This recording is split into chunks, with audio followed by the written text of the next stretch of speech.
Hello, everybody, from my home in Maui.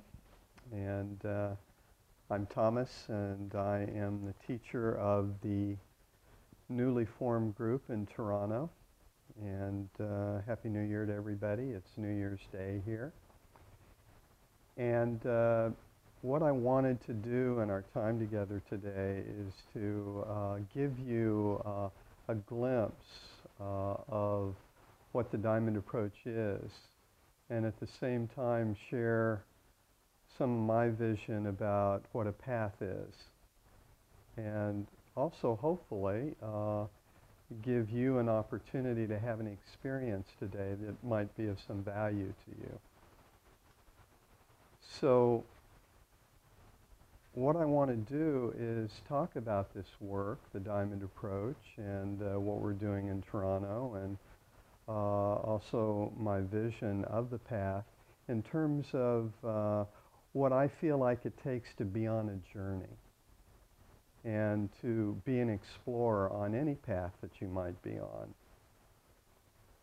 And when I was thinking about this, what came to me is that in order to really be on a journey, in order to really explore, the most important thing that's needed, that's required, not just on this path, but really on any kind of exploration that you're going to go on. If you're even looking at something in your life that's not working, or there's some kind of habit or pattern that you want to break, the first thing that is really needed is that it's important that you show up. And that might sound pretty simplistic, just to show up. But that really is the first quality that is needed to be on a journey. Like many of you showed up here and you came here in person to show up to find out what this work is about. But I'm also talking about the kind of showing up that is a little deeper than just physically showing up. Oftentimes, what happens to us is that when we have an experience going on in our process, if we're angry or sad or resentful or resistant, oftentimes we move away from those feelings. We move away from those emotions. We move away from even knowing that we are feeling something or that we're caught up in something. So oftentimes we don't show up with where we are. We don't show up when we're angry. We oftentimes shut it down. When we're sad, we move away from it. In this work and in the diamond approach, the most important thing is being where you are, being able to show up just where you are. An example of that might be that maybe some of you came because a friend of yours wanted you to come and you didn't really want to come. So you came here and you're feeling a lot of resentment about being here. Well, that's what we do. That's where we start. We start with the resentment. And it is those feelings, those emotions, that place that you're in that allows us to really learn and allows our process to open up and to unfold. And this is not really an easy thing for most people because we have been structured by a history that conditioned us to move away from certain feelings and certain emotions. And it structured us to be mechanical in a lot of the ways that we move through life. And we took on these roles of good little boys and girls and performers and achievers, people that withdraw when someone comes close. And those roles became our habits, and these habits became our patterns. And we move through life in this mechanical way. So oftentimes, we don't even know we're stuck. We don't even know that we've got some kind of pattern going on that we really would like to change or transform. So what we do here in this work is that we work with patterns, we work with habits, we work with conditioned roles that we get locked up in. And underneath that, we oftentimes have a lot of feelings and emotions in relation to those roles. And what it requires in order to be able to transform these difficult patterns and roles and habits that we play out, or many of those feelings and emotions that we judge, is that it requires being able to be present with them, showing up and being able to really stay with what's going on. Oftentimes it's so tempting to run to the computer when we're feeling something, or when we have some kind of difficult pattern going on in a relationship with someone that we care about. Or oftentimes we might have this inner critic or judge that comes in that judges our feelings or judges our emotions or judges whatever role we're caught up in. All of these things keep us from showing up. And what I found is that when we're able to show up more and more, when we're able to be more present with what we feel, with what's going on inside of us, with what kinds of habits or patterns we're caught up in, then what happens is that we begin to develop a sensitivity and a compassion for our process, for where we are, and that compassion and that sensitivity begins to support us.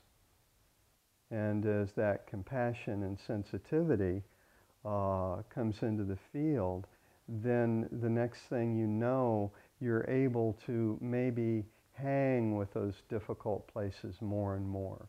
You're able to be with it maybe a few seconds more, and you're able to learn from it more. And as you're able to learn from it more, then you're able to develop the strength and the power to be in a different way, to be with these difficult patterns, to be with these difficult roles, to be with these difficult feelings and emotions. And the truth is that all of these qualities that I'm talking about, the compassion, the sensitivity, the strength, the power, the love, all of these are qualities of our true nature. It's just that they got buried underneath our conditioning and the way that we were structured. So what we do is that we don't judge that conditioning. We don't judge what it is that we normally criticize or want to jump over and get to a better place. We use that as our transformative agent so that we can retrieve these qualities of love and compassion and strength and power. And as we begin to do that more and more, what happens is that we can then begin to possibly experience joy. But it's a different kind of joy. It's not the kind of joy that you have in going out to a party. It's an inner joy. It's an inner joy that you experience when you're connected to something real, when you're able to really be where you are in the moment, when that presence comes in and allows you to be, no matter what's going on, to really be with it. Then you can begin to experience the joy that is a celebration of being connected to what's real and what's true. And there's another quality that emerges from this capacity to be more steadfast, to be more compassionate and sensitive to your process, to use your strength to defend against any kind of eternal attacks that might come your way when you start to feel angry. And that quality that comes up is a quality of curiosity. And this quality of curiosity is not what we might normally think of as curiosity. It's not something where your mind gets really um, heavy and you want to figure it out. It's a very light touch where you're really open to whatever is happening in your life, to wherever you are, to whatever you're feeling. That light touch, that curiosity that has no judgment, that is sensitive and compassionate, will allow things then to open. And then the next thing that you know is that maybe this difficult pattern that you were in with your partner or someone at work or someone that you care about begins to unfold, because it's unfolding with curiosity and openness and sensitivity, not with judgment. And as it begins to unfold, then that presence will begin to connect you more to who and what you are and away from those roles that we automatically play.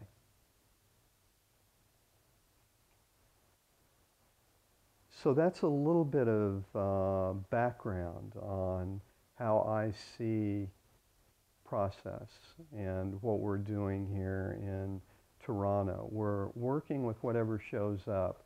We're using our external world as a vehicle to journey so that we can transform and not transcend. And the formula or the way that it works here in Toronto is that we have 3 to 4 weekends during the year that I come and teach, and then in between weekends we have I send either a tape back or we do teleconferencing so that the work can continue, so that there's ongoing support, so that whatever it is we're working on can continue to unfold. Also, one of the things that we do during the weekends is that after there's a body of work that is being taught, is that we do exercises. So what I'd like to do now is to break up into groups of 3 and do what we do in the work sometimes, which is a monologue. And let me explain what a monologue is in terms of how we view it here in the work. You'll have a particular subject that you'll be inquiring into, that you'll use that light touch of curiosity to really look at. And you'll have 2 people that will be with you that will be silent witnesses. By silent witnesses, what I mean is that you're not there to say anything while the other person is talking, to agree with them or disagree with them. You're giving them what everybody needs the most, just a witness for your process, just to be with whatever it is that is coming up for you. And then after the 10 minutes, we'll do 10 minutes, and then we'll have 5 minutes of feedback and discussion. The 3 of you will get into a discussion in terms of what you saw about this issue that you were looking at. You might also want to do this with somebody that is in the group, in the Toronto Diamond Approach group that does monologues, so that in case you have any questions, they can be there to answer them for you. But here's what I'd like you to look at. I'd like you to look at what your relationship is to showing up. Like when you're feeling a particular feeling or emotion, resentment, resistance, anger, sadness, joy, what's your relationship with it? Are you able to really be with it and feel it and experience it? Do you maybe act out on it? Do you maybe run away from it? Or do you maybe have an internalized critic and judge that judges you for being angry or resentful or resistant? And the same thing with any difficult patterns or roles that you might have in your life. You know, what is your relationship to working on those difficult patterns and roles?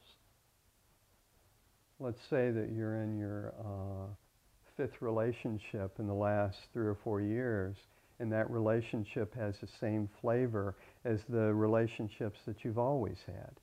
So you know there's a pattern going on there. So what do you do with that? How do you show up with that? Do you beat yourself up because, God, there you go, doing it again? Are you able to learn from it by opening up to what might be there? So really what we're doing here in this monologue is that we're wanting to open up the field. We're wanting to open up the field by being curious, by being open, and looking at what your relationship is to showing up with your patterns, with your behaviors, with areas in your life that you would like to change, or maybe areas in your life that you love, and also with your feelings and emotions.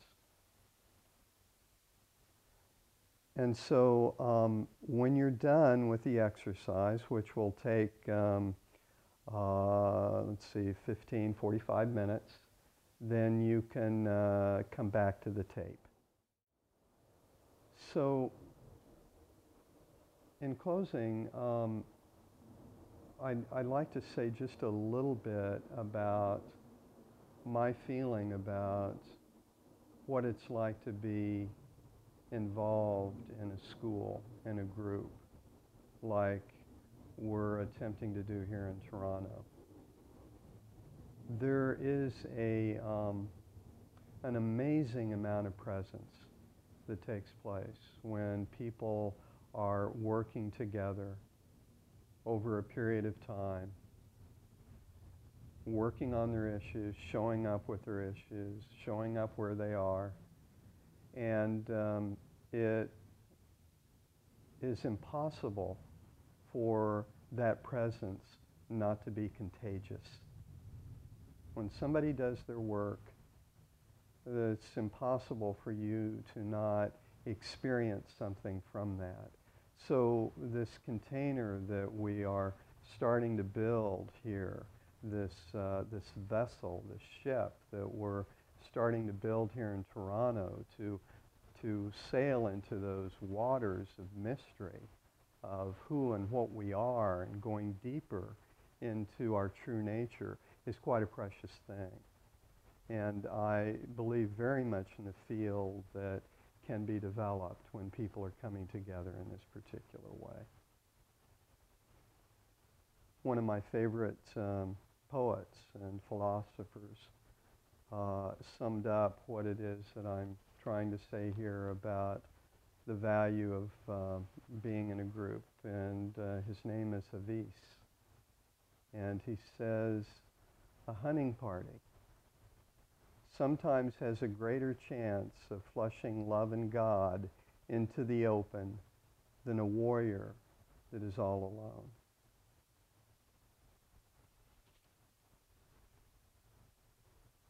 So I'm glad to have some time with you here today, and I hope to see you somewhere at some time in the future.